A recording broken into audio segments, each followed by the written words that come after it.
అలాగే ఇంట్లో చాలా మంది ఉంటారు, కుటుంబ సభ్యులందరికీ వాస్తు వర్తిస్తుందా, కేవలం యజమానికి మాత్రమే వర్తిస్తుందా? అంటేనమ్మా, ఇప్పుడు ఒక కుటుంబంలో 4 సభ్యులు ఉన్నామమ్మా, ఇల్లు వాస్తుకు లేదు. ఇప్పుడు యజమానిరాలు మన వాస్తుకు లేదండి ఇది చూపించుకుందాం అనుకుంటారు, కానీ యజమాని కొంతమంది ముందుకేస్తారు, వాస్తు అంటే నేను పట్టించుకోను. అప్పుడు వాస్తు ఆయనకి ఏమి చేయదమ్మా, పిల్లల్ని ఎవరినో ఒకరిని పీడిస్తూ ఉంటది, ఎవరినో ఆ ఇంట్లో ఆయనకి ఇష్టం ఉన్న వ్యక్తిని పీడిస్తూ ఉంటది. అక్కడి నుంచి సమస్యలు మొదలవుతాయమ్మా. కానీ ఆ సమస్య పెద్దగా పెద్దగయ్యేసరికి ఈయనకు అర్థమయ్యేసరికి ఈ లోపల జరగాల్సిన అన్ని నష్టాలు జరిగిపోతాయి. తర్వాత ఒక నిపుణుని పిలిపిస్తే ఎంతో బాధపడి ఎంతో దుఃఖిస్తూ ఉంటారమ్మా. అందుకనే నేను చెప్తుంటాను, ముందే మనం గుర్తిస్తే బెటర్. అందుకనే ప్రతి మనిషి అత్యధిక సమయం గృహంలోనే గడుపుతాడు. ప్రతి ఒక్కరు కోరుకున్నది సుఖము, శాంతి, సౌకర్యము, అభివృద్ధి కోరుకుంటారు. ఇవి కోరుకోకుండా ఎవరు ఉండరు. అలాగే అసౌకర్యము, అపజయాలు, మనోవేద ఎవరు కోరుకోరు అమ్మ. సుఖాలు సాధించాలన్నా, ప్రశాంతత అందుకోవాలన్నా ఆ ఇంటి వాస్తుకు అనుకూలంగా ఉండాలి. అలా అనుకూలంగా ఉన్నప్పుడు మానసిక శారీరకంగా మార్పు వస్తుందమ్మా. అప్పుడు ఏంటంటే ఒక హాయిగా ప్రశాంతత, అంటే ఆ ఇంట్లో చూస్తే పీస్ ఆఫ్ మైండ్ ఉంటుంది. ఆ పీస్ ఆఫ్ మైండ్ ఉన్న వాళ్ళు చూడండి వ్యాపారంలో బాగా రాణిస్తారు, ఉద్యోగంలో బాగా రాణిస్తూ ఉంటారు. అందుకేనమ్మా ఎవరైతే ఇల్లు వాస్తు ప్రకారం ఉందానో ఆ ఇంటిని మీరు ఎవరైనా చూడొచ్చమ్మా. వాస్తు ప్రకారం కట్టుకున్న వాళ్ళ హౌజెస్ చూస్తూ ఉంటే వాళ్ళ భోగభాగ్యాలు అనుభవిస్తూ ఉంటారు. కానీ ఒక్క లోపంతో కూడా ఎంతో ఇబ్బందులు వస్తుంటాయమ్మా. అందుకేనమ్మా వాస్తు అంటే ఒక భగవంతుడు.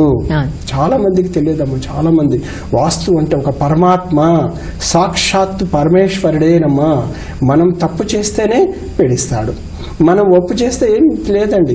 ఎంత హెల్ప్ అంటే అంత హెల్ప్ ఇస్తాడు. అందుకేనమ్మా ఇప్పుడు ఉదాహరణకమ్మా ఉత్తర వాయువు వీధి పోటు ఉందమ్మా. ఉత్తర వాయువ వీధి పోటు ఉంది. ఉత్తర వాయు వీధి పోటు ఆ స్థానంలో పోటు ఉన్నప్పుడు ఏంటంటే ఆ స్థానానికి అధిక బలం వచ్చేసి మనకు కొంచెం అతలాకుతలం చేసేస్తాడు.